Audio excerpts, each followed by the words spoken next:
Welcome back to episode 13 of Lighthouse Health and Safety Podcast. I am your host, Andrew Chandran, and today's topic is the science of risk communication. This is a very special topic to me for a couple of reasons. Firstly, it was one of the very first learnings I had professionally in my career over 25 years ago. And secondly, it's because it was presented to me by a very dear mentor, Dr. Barry Chesson, who was a member of the Order of Australia before he passed away about 2 weeks ago. I met Barry very early in my career, or in fact before I started my career. I was still a student before working for a consultancy and then joining the Australian Institute of Occupational Hygienists. Barry was right there at the start, larger than life, always presenting with enthusiasm and encouraging the next generation of occupational hygienists to step up and to lead as well and present their knowledge to the broader community. Because he was very committed to improving community knowledge and progressing the profession of occupational hygiene. Which now brings us to the start of this episode. There is nothing that I have learned in my professional career that is more important than what I'm going to talk to you about today. That is how important the science of risk communication is to every work health and safety professional. In fact, when I first started running in-house training, I would always choose this topic as the very first session, simply because it is information that is valuable to everyone, regardless of what profession they are in. And I'll never forget when I first presented this to a contractor that I was working for that was embedded in a client's organization who operated in a very, very stressful environment. At the end of the presentation, one of the project controls people stepped up and said, "Andrew, this needs to be mandatory training for every project manager." And that was exactly the type of response I was hoping for. It meant that what I was communicating had an impact. And I hope today that it has an impact for you as well. So let's start with risk communication. What is it? Well, for those that are familiar with the risk assessment process, you identify hazards, you assess the risk to a receptor. It could be people, it could be the environment, it could be other things. And then you put into place controls that reduce your risk. But throughout this process, it is assumed that you need to communicate the risk to various stakeholders. Now, how do you do that to make your stakeholders feel more comfortable about their risk position and leave them in a state of confidence about what they need to do immediately or what they need to do in the short term, medium term and long term to manage their risk effectively? So we're going to start by understanding what is risk communication.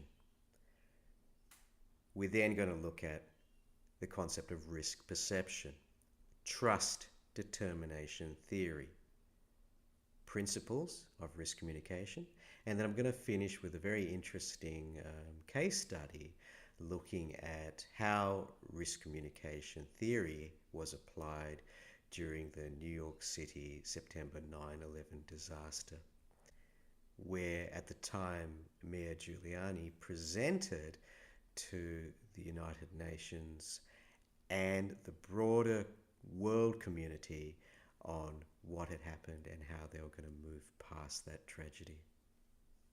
And I'm going to contrast that with the communications that occurred following the Hurricane Katrina disaster in New Orleans back in 2005. Now, as I go through this episode, I'll be drawing on information that is freely available on the internet, but in particular from the World Health Organization. Dr. Vincent Cavella, who's a renowned expert in the field of risk communication, and from the US Navy and Marine Corps. I will also make reference to the case study I mentioned. That was originally presented by Dr. Covello when he was a keynote speaker at an AIOH conference that I attended in Queensland about 15 years ago. And at the time, Dr. Covello was the #1 frequent flyer in the world. So that shows his popularity and that he is a renowned expert on this matter. So let's start with the first question. What is risk communication? Risk communication is any purposeful exchange of information about risks between responsible parties and stakeholders. Now, historically, risk communication was primarily used as a vehicle for providing information to the public about health risks, such as disease outbreaks like COVID, for example, as well as information that stakeholders might need to effectively manage their risk. But today, risk communication is more of a multi-directional communications and engagement with stakeholders so that they can take informed decisions to protect themselves and other people. Risk communication was developed into a modern scientific practice by World Authority on Crisis and Communications, Dr. Vincent Covello. And he did so as a means of communicating high concern matters to a stressed audience where trust may have been an issue. As a medical doctor, Dr. Covello developed his understanding of risk communication after realizing that there was an art and science to communicating unwelcoming news to the families of his terminally ill patients. And I've often thought of the science of risk communication as how do you communicate possibly negative news in a way which leaves your stakeholders feeling, uplifted and confident about the future. Ultimately, it's about reducing uncertainty. And getting onto that point, I was just thinking recently, we've got some global crisis going on right now. There's a war between the US and Iran and Israel. And I remember the Prime Minister of Australia, Prime Minister Albanese, he put out a statement. And in his statement, he was advising people, that there's a lot of uncertainty. We don't know how long it's going to go for. And I was looking at his written communication, and he used the word uncertain quite a lot in his communication.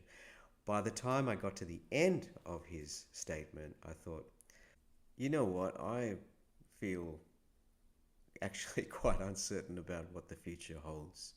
And that's not a good place to leave a stakeholder in. You want to leave them feeling somewhat optimistic about the future and ultimately feel like they have less uncertainty about what that future may hold.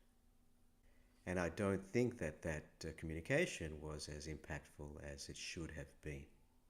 When we look at risk perception, for an expert, your risk is great when the magnitude of a hazard is great.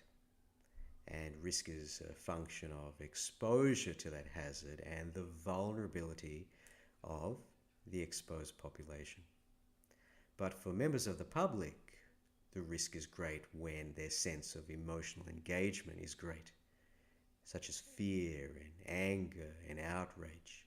So the way you communicate risk to an expert may need to be different than how you communicate risk to members of the public. So we're moving on to the principles of risk communication.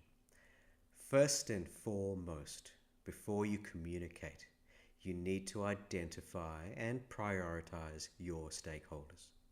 And a stakeholder is anyone that is interested in or impacted by the issue at hand. And before communicating any information, you must get to know the stakeholders.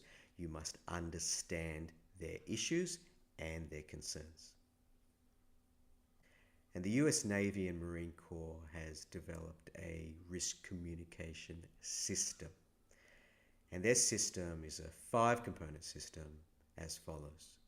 Number 1, identify and prioritize your stakeholders.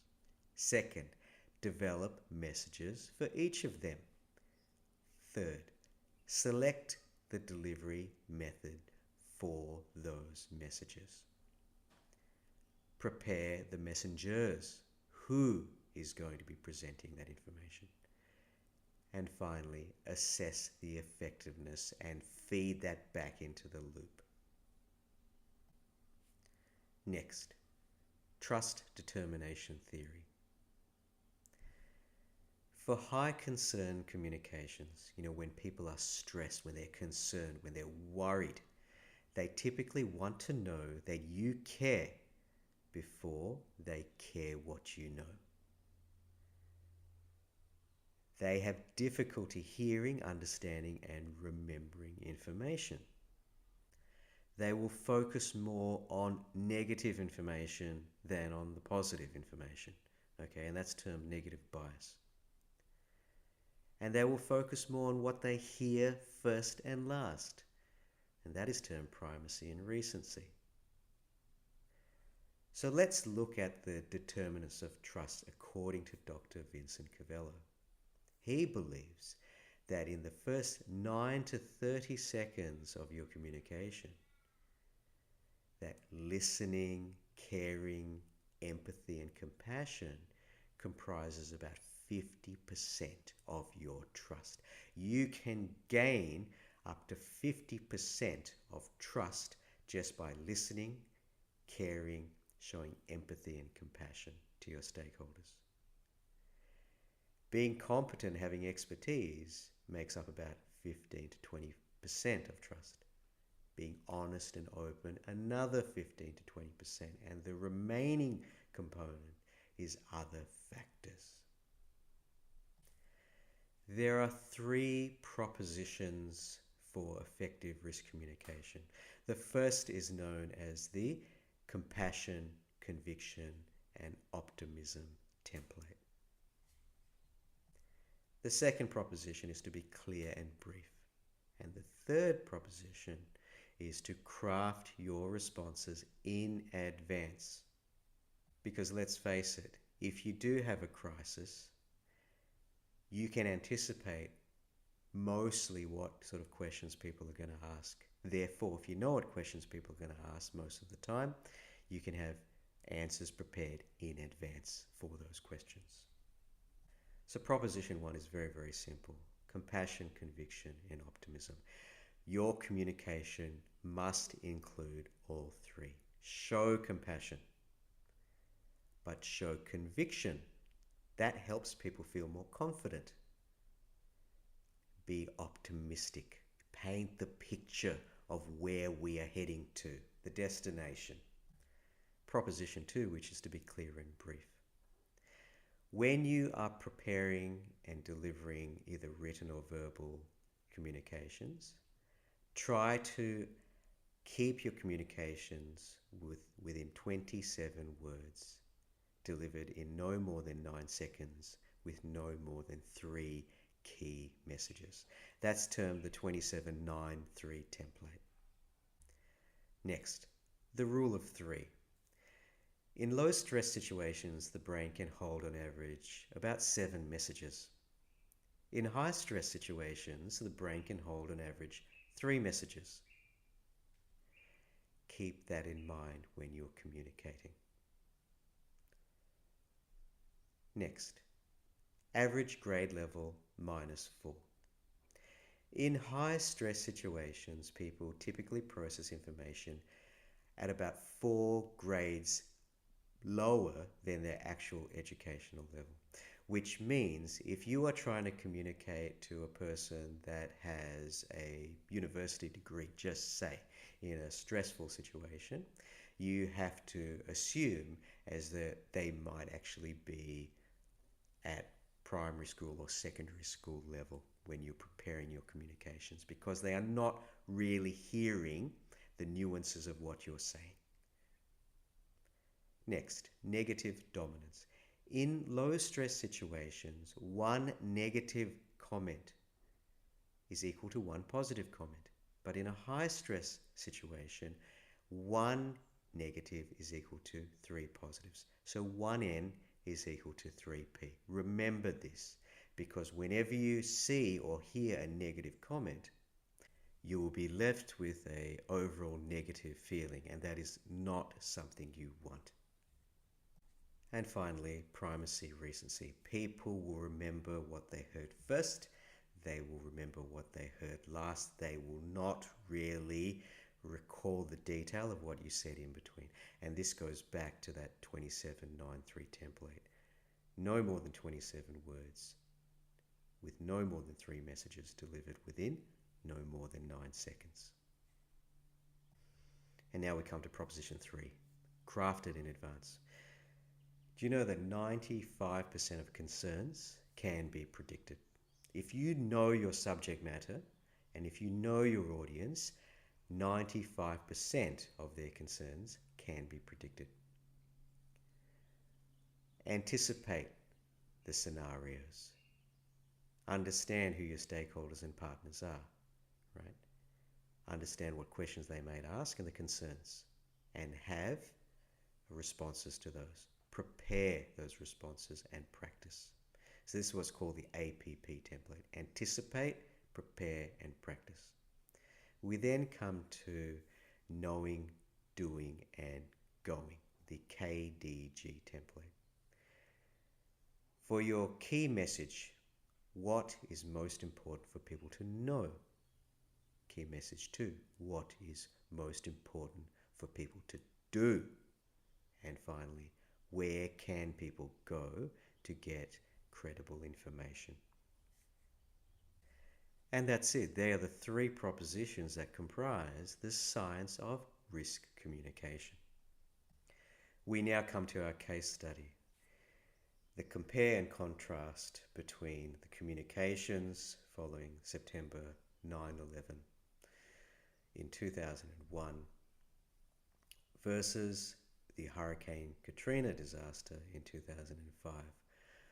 What went well, what did not? Let's start with Mayor Rudolph Giuliani. He was the 107th mayor of New York City from 1994 to 2001. He was very prominent in the aftermath of the September 11, 2001 attacks. He frequently appeared on radio and television on September 11 and afterwards. Time magazine named him its Person of the Year for 2001. And for his leadership on and after September 11, he was awarded an honorary knighthood by Queen Elizabeth II on 13 February 2002. But what many people will not know is that he and his speech were prepped by Dr. Vincent Cavello prior to addressing the United Nations on the 1st of October 2001. So let's look at some key extracts of his speech to the United Nations. And by the way, this speech is available on the internet. You can actually download the transcript and look at how he has communicated during that process. And it's really worthwhile reading if you can get your hands on that. But this is how he started his address to the United Nations. On September 11, 2001, New York City, the most diverse city in the world, was viciously attacked in an unprovoked act of war. More than 5,000 innocent men, women, and children of every race, religion, and ethnicity are lost. Among these were people from 80 different nations. To their representatives here today, I offer my condolences to you, as well as on behalf of all New Yorkers who share this loss with you. That was a very, very strong start. What he is doing is he's showing that New York City is a smaller subset of the global population. This was not an attack on New York City. This was an attack on every person around the world from 80 different nations. Okay? We need to come together and unify. His compassion comes through when he offers his condolences. This is not just a city in mourning, this is a city that feels. And since we are all the same, all of us should be feeling very strongly about this. Another quote. This massive attack was intended to break our spirit. It has not done that.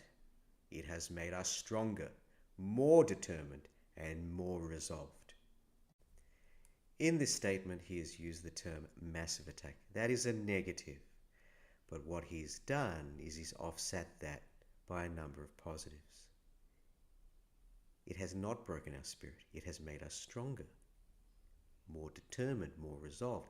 In fact, what he's done is he's offset the one negative by not just 3 positives to equal it out, but 4 positives. So you hear that statement and you think, oh yeah, it was a massive attack, but actually I feel pretty positive about where we're going with this. And that's what you want to do. And finally, a third quote.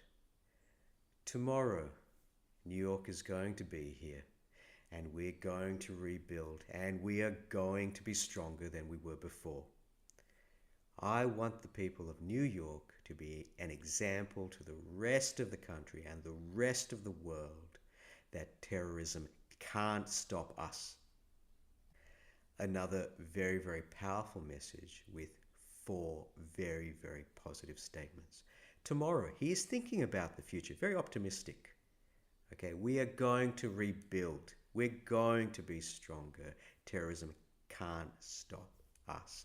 We have conviction. So you can see how the CCO template has really come through in this communication.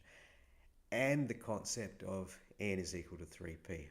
But what we saw here is, forget the 3P. If you want people feeling optimistic, go straight with the 4 Ps, and he has done that. Now let's contrast Mayor Giuliani's communications to those of Michael Brown, who was the director of the US Federal Emergency Management Agency and who was appointed into that role in 2003 by President George Bush Jr. Hurricane Katrina occurred on the 31st of August 2005. It took the lives of 1,836 people and cost $125 billion in property damage, with over 3 million people left without electricity. Michael Brown was relieved from duty on the 9th of September 2005 by the Director of Homeland Security, and he resigned from his position on the 12th of September 2005. So within the space of a week, he was relieved from duty and he resigned from his position. What went wrong for Michael Brown? Now, I remember when Dr. Gavello presented this compare and contrast at the previous conference I talked about 15 years ago. And I remember he played this footage. It was a news reporter's footage from Ground Zero at New Orleans. And Michael Brown was in wet weather gear. He was standing, up to his knees in flood water. And he was being interviewed, and he was saying basically that things were fine, things were going well. And at that point, a corpse floated past him in the camera while he was saying that everything was fine. And I remember looking and thinking, oh, well, there is nothing you can say at this point to convince people that things are fine when you have that image embedded in your brain, right? So that was just one of the things. And you won't find that footage on the internet, but I remember it distinctly in that presentation. One of the things that Michael Brown really did not do well is he did not show the compassion. And that came through in a number of his public communications. So I'm going to go through what I call some infamous last quotes of Michael Brown. And you can just make a decision for yourself based on what I've already covered here about where those communications went wrong, given the context of what has happened and how the particular stakeholders must have felt, those who have lost everything, lost everything, including their families, must have been feeling at the time. So these are some infamous last quotes of Michael Brown. The first is this: "We just learned of the convention centre." We, being the federal government today. Terrible, terrible thing to say, given that the convention centre was effectively the refuge that people had to go to stay safe, to weather out the storm, so to speak. So the fact that the federal government only learned that they had a refuge and where it was after the event was not a good thing at all. Secondly, considering the dire circumstances that we have in New Orleans, virtually a city that has been destroyed, things are going relatively well. Well, they were not going well at all. They were going terribly, terribly. Next, "I've had no reports of unrest. If the connotation of the word unrest means that people are beginning to riot, or, they're banging on walls and screaming and hollering, or burning tires or whatever, I've had no reports of that." Right? So this kind of statement, because all those things were actually happening, this statement shows a detachment from what was actually happening on the ground. Right? It shows a lack of compassion, a lack of understanding of what other people were experiencing. Right? Next, "Our nation is prepared as never before to deal quickly and capably with the consequences of disasters and other domestic incidents." Now, in this situation, it was a complete cock-up. A complete cock-up. You should never say something with such conviction when it is completely and utterly incorrect. It shows a complete detachment from the reality of the situation. If his view was that they were doing well, then he was absolutely not the right person for that job. Next, "I don't make judgments about why people chose not to leave. But there was a mandatory evacuation of New Orleans."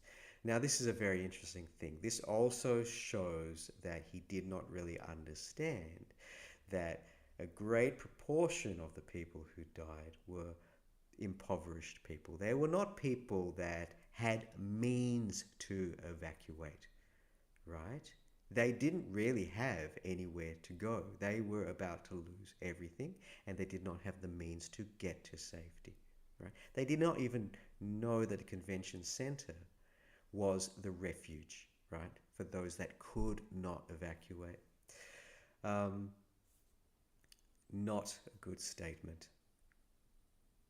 And finally, "I'm going to go home and walk my dog, hug my wife, and maybe get a good Mexican meal and a stiff margarita and a full night's sleep." Again, it shows an incredible detachment from the situation that other people would have been going through.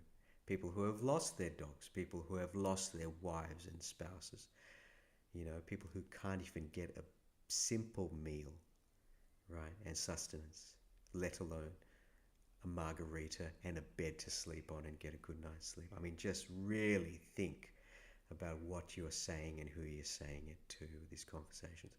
So the compare and contrast is like black and white, right, between September 9/11 and between Hurricane Katrina. But this is the importance of risk communication and why you absolutely need to get it right, particularly when you're dealing with a high concern matter, especially with stakeholders whom you have very low trust with. And just to finish with a quote by Abraham Lincoln, it's a quote that Dr. Govello tends to use in a lot of his presentations at the end. If I had all day to cut a large tree, I would spend most of the day sharpening my axe. It's a very good quote, but I'm going to add to that quote. I would not simply spend most of the day sharpening my axe. I would have spent the weeks and the months and the years prior to cutting the tree in developing my technique for tree cutting. And this is what the science of risk communication is really all about. Prepare in advance. For when the time comes, you don't have to think because you already know. And that's it. We've come to the end of today's presentation. Thank you for listening. I really hope that you've got something out of this. But until next time, be well, stay safe, and see you later.